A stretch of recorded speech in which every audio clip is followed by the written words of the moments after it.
வணக்கம் வணக்கம் வணக்கம். வணக்கம் அண்ணா சுரேஷ் அண்ணா. வணக்கம் அண்ணா டீசர் அண்ணா. வணக்கம் எல்லாருக்கும் வணக்கம். எல்லாருக்கும் வணக்கம். சொல்லுங்க, நல்ல ஒரு ஆழமான கருத்தா வச்சு முன் வச்சு பேசுவோம் அண்ணா. கரெக்டாக தொடங்குங்க, ஒரு ஆழமான கருத்தை தொடங்குங்க. கும்பிடுறோமுங்கோ. வாங்க வாங்க கும்பிடுறோம். உங்களுக்கும் நாங்க ஒரு கும்பிடு கொண்டு போடுறோம். கும்பிடுறோமுங்கோ. சுரேஷ் அண்ணா ஒரு தலைப்பை கொண்டு வாங்க அண்ணா. வணக்கம் வணக்கம் எல்லாருக்கும். எல்லாருக்கும் வணக்கம். வணக்கம். எப்படி இருக்கிறீங்க? எல்லாம் நலமா இருக்கிறோம். உங்கள் நலமறிய ஆவல் என்ன இன்னைக்கு கூட மனதில் தோன்றுது. நேற்று டாக்டர் எல்லாம் உங்களோட வந்து எல்லாம் உரையாற்றி போட்டு போனார். அப்ப நல்ல நல்லபடி எல்லாம் நல்லபடியா நடக்கணும்னு யோசிப்போம். நான் நேற்று டாக்டர் சொன்ன சில கதைகள் எல்லாத்தையும் நீங்கள் ஆழமா மூணு மனதில் வேண்டியிருப்பீர்கள். இன்னைக்கு ஒரு பெரிய மீட்டிங் ஒன்று நடந்திருக்குது. அதில் பார்த்தீங்கன்னு சொன்னா சுகாதார அவர் அந்த பார்லிமெண்ட்ல அன்னைக்கு சொன்னது வீண் போகல. சுகாதார அமைச்சர், மற்ற சுகாதார பிரதி அமைச்சர், மற்ற சுகாதார செயலாளர் உட்பட 28 பேர்களோட இந்த வேலை இல்லாதவக்குரிய யாழ்ப்பாணத்தில் நடந்த அவ்வளோ பேருக்குவான மீட்டிங் நடந்திருக்குது. நல்ல சரியான ஒப்புதல் வாக்குமூலங்களை கொடுத்துருக்கிறீர்கள். இதுதான் உண்மை. அதாவது நிதர்சனமான உண்மை என்று சொன்னால் உடனடியாக நான் அன்றைக்கு பார்லிமெண்ட்ல சொல்லி இன்றைக்கு ஒரு 5 நாள் 4 நாள் ஆகையில் உடனடியாக அரசும் வந்து இதுக்கு ஒத்தாசையா சரியான முறையில் ஆட்களை அனுப்பி இன்றைக்கு தான் ஒரு இது நடந்திருக்கு. இப்போ டாக்டர் இதைத்தான் எதிரத்தால சாவச்சேரி ஹாஸ்பிட்டல்லே தனக்கு இப்படியான ஒரு இது இல்லையே என்று சொல்லி கவலைப்பட்டு கொண்டிருந்தார். ஏன்னா அந்த நேரத்தில் அவருக்கு அதுக்குரிய தகமை இல்லை. இப்போ பார்லிமெண்ட்ல போய் கலைக்கிற ஒரு தகமையோட கொண்டு வந்து நேரடியாக செய்து சாதிச்சிருக்கிறார். இதை பற்றி உங்களோட அபிப்பிராயங்கள் என்ன? இதைத்தான் சொல்றா சுட சுட அப்பம் உண்டு. சுட அப்பம்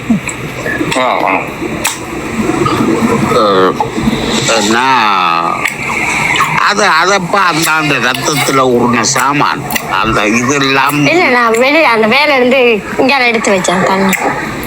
அது அவற்ற ரத்தத்துல உருண அலுவல் அது ஒரு தரம் மாற்ற மேலாது அசைக்கவ மேலாது.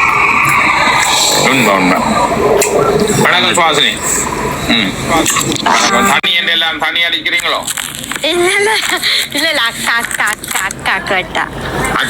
அக்கா தண்ணி அடிக்கிறாவா? பிடிக்கிறாவா? இல்லையா? அப்போ கேட்டுதான். அதுதானே நாங்களுக்கு என்னன்றா தெரியாதானா அதான் கேட்டேன். இல்ல கதைக்கு வரைக்கும் நல்ல முகத்தை காலையை போட்டுவாங்க.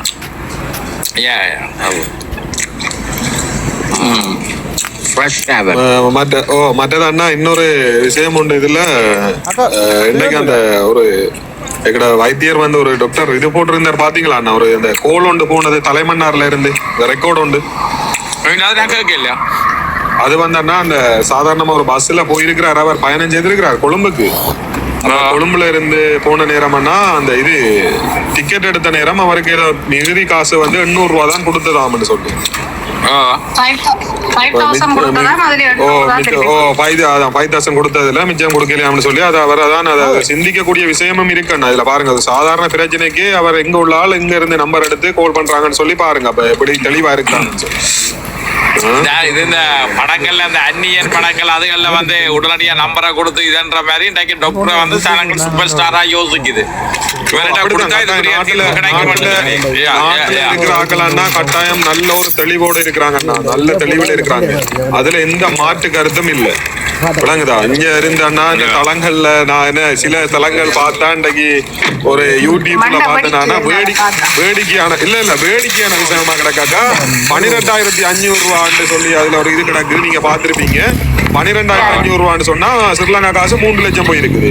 இப்ப சாதாரணமானா இப்ப நாங்க இருக்கிற நாடு வந்துதான் உலகத்திலேயே இந்த என்ன சொல்றேன்னு சொன்னா எக்ஸ்சேஞ்ச் ரேட், அதாவது பண பரிமாற்ற ரேட்ல வந்தோம்னா 1வது இடத்துல இருக்குது. நாங்க கிட்டத்தட்ட எங்கட நாணய பெறுமதி இலங்கை ரூபாவுக்குன்னா 980 ரூபா போகுது இப்ப இலங்கை பெறுமதிக்கு. இதே இது Point ஆ நீங்க. நாடுகளை பார்த்து மற்ற நாடுகளை பாத்தீங்கன்னு சொல்லி சொன்னா 300 ரூபா 350 ரூபா தான் வரும். இப்ப 12,500 ரூபாய்க்குன்னா சாதாரணமா இதை விட நார்மலா இருக்கிறேன்னு சொல்லிச்சுன்னா ஜப்பான் ஜென்னுகள் இருக்கு. ஜப்பான் ஜென்னு சொன்னா அது ₹1 50 இலங்கை இந்தியன் ரூபா அப்படி. இப்ப இந்த 12,500 ரூபாய்க்கு 3 லட்சம் போட்டு வேடிக்கையான விஷயமா கிடக்கு. அதான் எந்த நாடுன்னு கண்டுபிடிக்க இல்லாம இருக்குதுன்னா அப்படி ஏதாவது புதுசா இந்திரலோகத்துல இருந்து வந்திருக்குமோ? இந்திரலோகத்துல இருந்து வந்திருக்கும் போல தெரியுது சத்தியமா பாக்குறதுக்கு. எனக்கு வேடிக்கையா இருக்குது பாக்குறதுக்கு. இதை பார்க்க வேடிக்கையா இருக்கு. என்ன ஒண்ட நீங்கள் ஒன்றா தெரிஞ்சு கொள்ளணும். எங்கட உண்மையா அந்த பாசத்துக்குரிய புள்ள உண்மையா அப்படி ஒரு ஒரு ஒரு பிதா உண்மையா அவ்வளோ என்னன்னு நான் பாராட்டுறேன் இருக்கேன். அந்த நேற்று வந்து வழிவாயா சொல்லி போட்டு போனா 58 லட்சம் தனக்கு வந்திருக்குன்னு சொல்லிட்டு போட்டு போயிருக்கிறேன். அப்ப அது சொன்னேன் அங்க இருந்து என்ன வந்தேன்னு சொல்லி. ஆனா இவ்வளவு காசு மொத்தமா வந்திருக்குன்னு அதுக்குரிய கணக்குல எல்லாம் நேற்று அந்த மாதிரி டிப்டாப்பா எல்லாம் காய்ச்சி போட்டு போனேன். இவங்களை எங்கேயோ ஒன்றா தூக்கி வச்சு கொண்டு அதான் அது என்ன சொல்றாங்க அவரை வந்து அவமானப்படுத்த. இதுல இன்னொரு விஷயம் என்ன வேடிக்கையான விஷயம் இது வந்து 12,500 ரூபாய்க்கு தர 3 லட்சம் எந்த பெருமதியப்பா இது எந்த பெருமதின்னு சொல்லுவாங்க.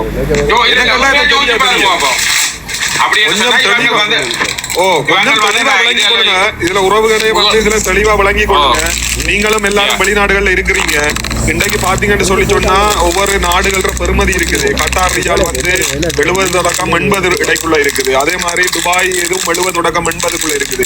பஹ்ரைன் டினார் 300-350 டினாருக்குள்ள இருக்கு. பஹ்ரைன் டினார் 300-350 டினாருக்குள்ள இருக்கு. இந்த அரப் மிடில் ஈஸ்டுக்குள்ள இருக்கிறதால நான் இதுல கதைக்க வரேன். அதே மாதிரி குவைத் டினார் 980 ரூபாய் இருக்குது. இதே மாதிரி அமெரிக்க டாலர் இலங்கைக்கு நிகரா நான் சொல்றேன். அடுத்த இலங்கைக்கு நிகரா அமெரிக்க டாலர் வந்து கிட்டத்தட்ட 295-300 ரூபாய் கிட்டப்பட்டில இருக்கு. அதே மாதிரி கனடியன் டாலர் எவ்வளவு சம்திங் 200 ரூபா 200 லட்சம் சம்திங் இருக்குது. அதே மாதிரி லண்டன் யூரோ அதே மாதிரி இருக்குது. அதுல பிராங்க் அப்படி இருக்கு. அப்படி இருக்கிற நேரத்துல இது 12,500 சொல்றது என்ன 3 லட்சம் எதுக்கு வருதுன்னு சொல்லி எங்களுக்கு வேடிக்கையா இருக்கு. இது என்ன நாடே சொல்லல. இதுலயே தெரியலையா இது வந்து ஒரு சொன்னாலும் பொருந்த சொல்லணும். பொய்ய சொன்னாலும் சில விஷயங்களை பொருந்த சொல்லி ஒரு மனுஷன் மேல குற்றச்சாட்டை வச்சு கதைங்கடாப்பா. நான் இதுல என்னதான் நீங்க ரெக்கார்ட் பண்ணுங்க. நான் கதைக்கிறேன் நிலாந்தன். நான் உண்மையான இந்த பெயர் மோவரியோட இந்த சுரேஷன் சொன்ன மாதிரி உண்மையான மோவரியோட தான் நானும் வந்திருக்கிறேன். எந்த பயமும் இல்லை. இந்த இதை ரெக்கார்ட் பண்ணுங்க. இது எந்த நாடுன்னு சொல்லி ஒரு எனக்கு விளக்கம் தாங்க. இல்லாட்டி உங்களோட நான் நேருக்கு நேர் சவால் விட்டு உங்களோட கதைக்கிறதுக்கு நான் வரதுக்கு தயாரா இருக்கிறேன். இதுக்கு நீங்க வாங்க முன்னுக்கு வாங்க. இதுவரைக்கும் ஒருத்தருக்கு குற்றம் செய்யாம ஒரு பூமியிலே இல்லாத ஒரு நாடா கிடக்குது. என்ன கதை உறவுகளே நீங்கள் எல்லாரும் வெளிநாடுகள்ல இருக்கிறீங்க. உங்களோட நாட்டு பெருமதி பிளஸ் இலங்கை ரூபாவுக்கு எவ்வளவு போகுதுன்னு சொல்லி உங்களுக்கு தெரியும் தானே. அடிப்படை உங்களுக்கு தெரியும் தானே. இது 12,500 ரூபான்னு சொல்லும் போது இப்ப சும்மா சாதாரணமா சொல்லலாம். ஒரு 2,000 பிராங்கோ அல்லது 1,500 அல்லது 3,000 சொல்லும் போது அது 3 மடங்குன்னா 9 லட்சம் அல்லது 1000 சொன்னா 3 லட்சம் அப்படி என்ன சாதாரணமா ஏற்றுக்கொள்ளலாம். 12,500 ரூபான்னு சொல்றத நீங்க சற்று சிந்திச்சு பாருங்க. நானும் ஒரு அலுவலகத்துல வேலை செய்யறேன். நானும் இன்றைக்கெல்லாம் புள்ளா பார்த்த இடத்துல அப்படி ஒரு இதுவுமே இல்லை. நீங்க சாதாரணமா ஒரு மக்களை அடிமுட்டால் ஆக்க பார்த்து நினைக்க வராதுங்க. இதுல படிச்சாக்கள் நல்ல மேதைகள் அரசியல் அறிவு தெரிஞ்சவங்க எல்லாமே இதுல பயணிக்கிறாங்க. கட்டாயம் நீங்க இதுல உணர்ந்து ஒரு தகவலை பரப்புற நேரம் ஒரு விளங்கி கொள்றது மாதிரி போட பாருங்க. அதுதான் நான் சொல்ல வரேன். திருப்பி மனவேதனையோட பதிவு செய்கிறேன். இப்படி அதெல்லாம் போடாதீங்க. அதுல ஒழுங்கான நான் அதுல அந்த சீரியல் நம்பர் எல்லாம் பார்த்தேன். அதுல சீரியல் நம்பரே இல்லை. இது என்ன போட்டிருக்கிறாங்க? சும்மா குரல் பதிவுன்றதுக்காக ஒரு ஆள் மேல அபாண்டமான குற்றச்சாட்டை முன் வைக்காதீங்க. ஆனா இத சுரேஷ் அண்ணா இந்த விஷயம் சம்பந்தமா இன்றைக்கு இதுல எங்கட தளத்துல நாங்க ஒரு தெளிவான விளக்கத்தை கொடுக்கணும். அண்ணா விளங்குதாண்ணா? நிறைய மக்கள் எங்களை பார்த்து கொண்டு இருக்கிறாங்க. ஹலோ சுரேஷ் அண்ணா விளங்குதா? இந்த விஷயத்திற்கு வடிவா கிளியரா இருக்கா விளக்கம் தெளிவான விஷயம் ஒன்று தெரியணும்னா என்னைய மாதிரி வேற ஆட்களும் இருப்பாங்க. அவங்களையும் உள்வாங்க. அவங்களோட கருத்துக்களையும் நாங்க கேட்போம் இருக்கா. இது என்னன்னு சொல்லு. 12,000 இலங்கை காசுக்கு கூட 20,000 என்ன காசை இல்லண்ணா. ஜப்பான் காசையும் நான் கால்குலேஷன் பண்ணி பார்த்தேன். அந்த அளவு வருது இல்ல. இந்தியா காசையும் பார்த்துட்டேன். அந்த அளவுக்கு வருது இல்ல. சரி வேற கட்டார காசையும் பார்த்துட்டேன் இல்ல. சரி கனடாவையும் பார்த்தாச்சு. அது மேற்கு ஐரோப்பிய நாடுன்னு போட்டிருக்காங்க. இது சொல்ல வெட்கம் இல்லையா?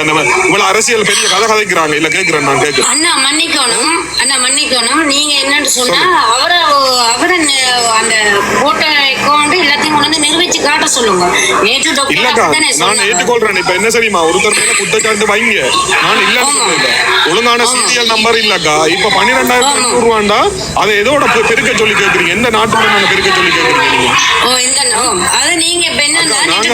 நாங்க வந்து அக்கா எங்களோட உறவுகள் வந்து வெளிநாடுகள்ல இருக்கிறாங்க. எங்களோட உறவுகள் வந்து நாட்டுல இருக்கிறாங்க. அப்ப அவங்க அங்க இருந்து நாட்டுக்கு பணம் அனுப்புறாங்க. நாங்க மேல இருந்து வானத்துல இருந்து குவிக்கலையாக்கா, விளங்குதா?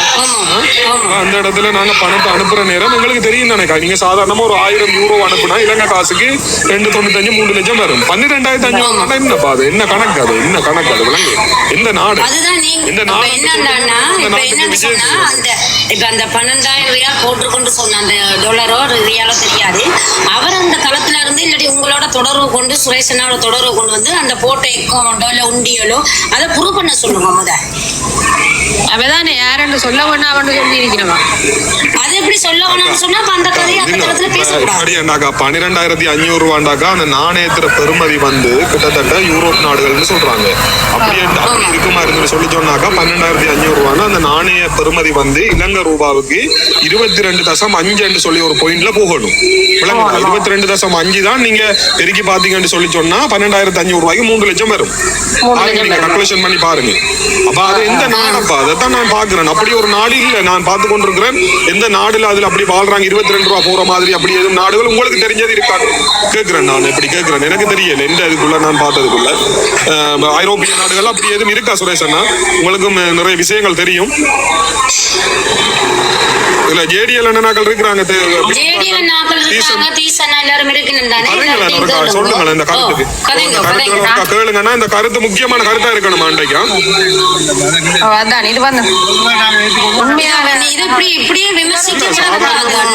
சில விஷயங்கள் அண்ணா அபாண்டமா ஒரு யூடியூப் சேனல்லையோ ஒரு செய்தி தளங்கள்லயோ அபாண்டமா ஒரு மனிதர் மேல குற்றச்சாட்டை வச்சு போறதை வந்து நாங்க கடந்து போயிடலாம். அதை தெளிவா விளங்கி கொள்ளணுமா? இதேதான் நாளைக்கு சும்மா வேற நியூஸ்கள்ல போட்டு போட்டு போட்டுவாங்க. அந்த அளவுக்கு நாங்க ஏற்றுக்கொள்ள கூடாது. இந்த இதுல எங்கட சமூகம் வந்து தமிழ் சமூகம் வந்து நாங்க படிச்ச சமூகம் வந்து விளங்குதா? நாங்க படிச்ச எல்லா நிலைகள்லயும் இருக்கிறோம். இதை வந்து எந்த நாடுன்னு சொல்லி தெளிவுபடுத்துங்க. எனக்கு விளங்கல, என்ன பொறுத்தளவுல எனக்கு விளங்கல. இந்த மிடில் ஈஸ்ட் நாடுகளோ அல்லது இந்த ஆசிய நாடுகளை பத்தி கேட்டீங்கன்னா நான் சொல்லுவேன். இதே இது யூரோப் நாடுகள்ல நான் பார்த்த நாடுகள்லையும் இந்த அளவு ரேட் இல்லை. அது எப்படி இந்த 12,500 ரூபாய்க்குரிய பெருமதி வந்துன்றது இதுல தெரியாதாக எனக்கு தெரியாதது யாராவது சொல்லுங்கப்பா, கேட்போம் இருக்கா இந்த மாதிரி. அண்ணா வந்திருக்கார், ரகு அண்ணா வந்திருக்கார். வணக்கம் அண்ணா.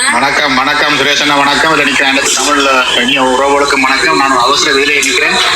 ஆனால் இப்போ இந்த ஒரு அலுவல் மட்டும் கழிச்சிட்டு போக வந்தேன்னா இந்த காசு விஷயம் சம்பந்தமாக உங்களுக்கு நான் ஒரு பதிவு செய்ய விரும்புகிறேன். எப்படி என்றால் இன்றைக்கு உங்களுக்கு தெரியும் வடக்கில் இருக்கிற ஊடகங்கள், கொழும்புல இருக்கிற ஊடகங்கள் பாராளுமன்றத்தில் நடந்த ஒரு சம்பவத்தை அந்த பதிவையே இல்லாமல் செய்தாச்சுன்னு சொல்லி ஒரு பதிவை போட்ட ஊடகங்கள் இப்படி இன்றைக்கு புலம்பெயர் தேசத்திலேயும் சரி வடக்கிலேயும் சரி அர்ச்சனான்ற ஒரு தனிநபர் அல்ல மக்களின் ஒரு பிரதிநிதி மக்களுக்கு செய்கிற அந்த சேவையை முற்று முழுதாக முடக்க வேணும், அபகீர்த்தியை ஏற்படுத்த வேண்ட சிந்தனையோட செயற்பட்டு கொண்டிருக்கிறதை இந்த மக்களும் இந்த ஒவ்வொரு தமிழ் மக்களும் நன்கு உணர்ந்திருக்கிறார்கள், பார்த்து கொண்டிருக்கிறார்கள்.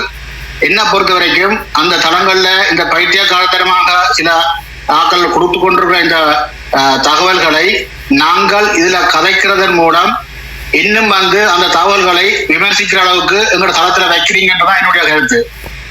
இந்த விடயம் இன்றைக்கு துவங்கின விடயம் இல்லை. இவன் இந்த காசு மோசடி என்ற விஷயம் இன்றைக்கு எத்தனையோ மாசமா சொல்லி கொண்டிருக்கிறான். இந்த விடயத்தை எந்த ஒரு சமூகமும் கணக்கெடுக்க போறதும் இல்லை, இதை பற்றி கதைக்க போறதும் இல்லை.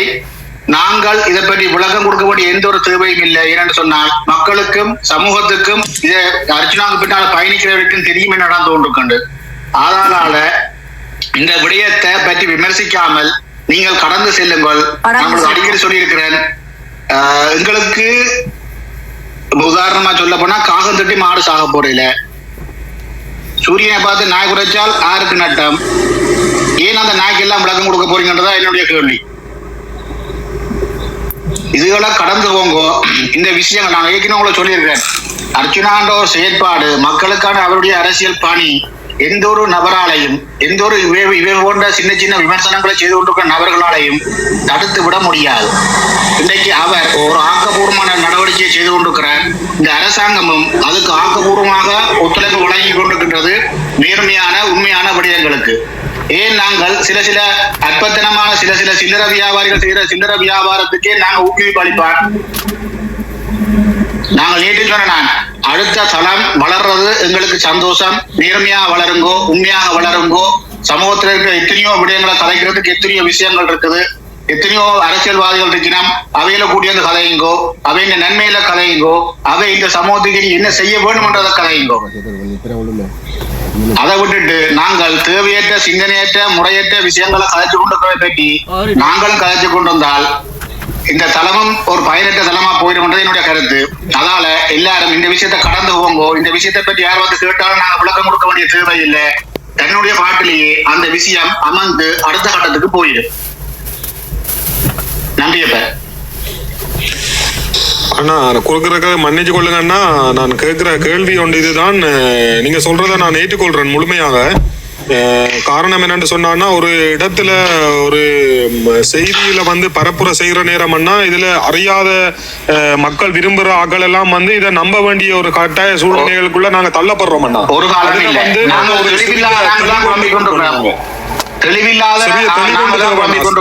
தெளிவான சமூகத்தை தெளிவா புரிஞ்சு கொண்டு கடந்து போய் கொண்டிருக்குது. அதனாலதான் நான் சொல்றேன், இந்த விஷயத்த நாங்கள் தேவையில்லாம கணக்கெடுக்க தேவையில்லை. இந்த விஷயம் இப்ப இல்ல, அந்த சம்பந்தப்பட்ட ஆக்கள் இருக்கும் வரைக்கும் இதை நீங்க தடுக்கவே முடியாது. இதை நீங்க விளக்கம் கொடுக்க போனீங்கன்னு சொன்னால் எங்களை மாதிரி முட்டாள்கள் யாருமே இருக்க மாட்டேன். அதாலதான் நான் சொல்றேனே, நாங்கள் போற சிந்தனை வேற, எங்களுக்கான பாதை வேற, எங்களுக்கான நோக்கம் வேற. நாங்கள் அந்த நோக்கத்தை நோக்கி பயணிப்போம். அந்த நோக்கத்தை நாங்க நோக்கி பயணிக்க அந்த நோக்கம் நோக்கி பயணிக்க முடியாத வகையில இப்படி இடர்பாடுகளும் தடைகளும் விமர்சனங்களும் வந்து கொண்டுதான் இருக்க போகுது. அதனாலதான் நான் சொல்றேன், இந்த விஷயம் உங்களுக்கு வேண்டாம். இது என்னுடைய தனிப்பட்ட சிந்தனையும் தனிப்பட்ட எண்ணமும். அதனாலதான் நான் தெளிவா சொல்றேன், இந்த விஷயம் உங்களுக்கு வேண்டாம். செய்தியை பார்க்கட்டும். சமூகம், என்னுடைய சமூகம் சிந்தனை உள்ள சமூகமா மாறிக்கொண்டிருக்குது. அந்த சமூகத்துக்கு அறிவு ரீதியா சிந்திக்க தெரியும். அதால இந்த விஷயங்களை அந்த சமூகம் சிந்தனை ரீதியாக அறிவிச்சு ஆராய்ச்சி முடிவெடுக்கும். நாங்கள் இதை பற்றி கணக்க விளக்கம் கொடுக்க தேவையில்லை. நன்றி. நன்றி அண்ணா. நன்றி. வணக்கம் அண்ணா. வணக்கம் தங்கச்சி. தங்கச்சியா, நான் இங்க கனடால இருந்து கதைக்கிறேன். உங்களோட 2 தினம் கதைச்சேன். நான் தெரியுமா நினைக்கிறேன். ஆமா, சொல்லுங்க. எப்படி இருக்கிறீங்க? இருக்க சும்மா.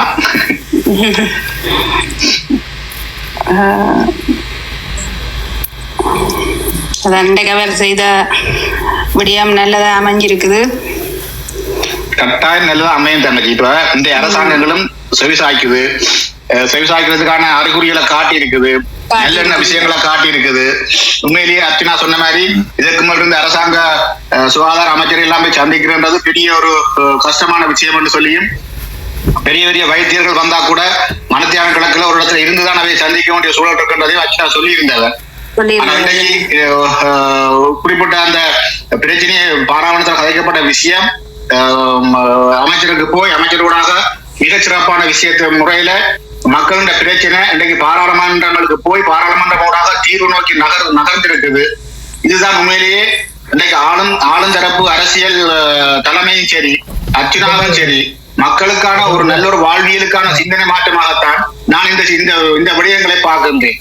ஒரு நல்லெண்ண சமிக்கையாகவும் முதல்கட்ட நடவடிக்கையே பெரும் வெற்றியை கண்டிருக்கின்ற மாதிரி தான் நான் பார்க்கிறேன்.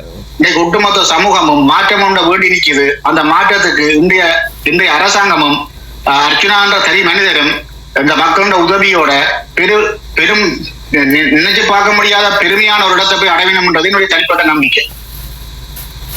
சொல்லுங்க நாச்சி. அந்த மற்றது அந்த இது அந்த அகதிகள் வந்ததை பற்றி ஒரு வீடியோ உங்களுக்கு அனுப்பி இருந்தேன்னு பாத்துட்டு அவருக்கு போட்டு விட்டு நான் யாரும் பாத்துட்டு பாரு நினைக்கிறேன். நம்மளா ஓகே. அதை பற்றி அது இல்ல, அது என்ன சொல்றது, ஒரு ஆள் அவர்கிட்ட கருத்து, இப்ப எல்லாத்த கருத்துக்களையும் உள்வாங்குறதுக்கான தனித்துவத்தோட அர்ச்சனா இருக்கிறார். அவர்தான் அதை தீர்மானிக்க வேணும். இதுல என்ன சாத்தியம், என்ன நன்மை இருக்குது, என்ன தீமை இருக்குது, இந்த விஷயத்த கதைக்கிறதுக்கான அவசியம் இருக்குதா, இது அரசாங்கம் பார்த்துக்கொள்ளுமா, இல்லாட்டி சம்பந்தப்பட்ட ஏனைய அரசியல் பாராளுமன்ற உறுப்பினர்கள் பார்த்துக் கொள்வார்களான்னு ஒரு விளக்கத்தை அந்த தகவல்ல சொல்லப்பட்டிருக்குது. இன்னைக்கு அகதி அந்தஸ்து கூறப்பட்டிருக்கிற ஒரு விஷயத்த அவருக்கும் அந்த விஷயத்தை ஆய்வு செய்ய சொல்லிதான் நாங்கள் போட்டிருக்கிறோம். நீங்க ஆய்வு செய்தா அதற்கான முடிவு எடுக்கட்டும். அதான் நான் அதை பார்த்த உடனே உங்களுக்கு தான் அனுப்பினேன். நீங்கள் தொடர்பு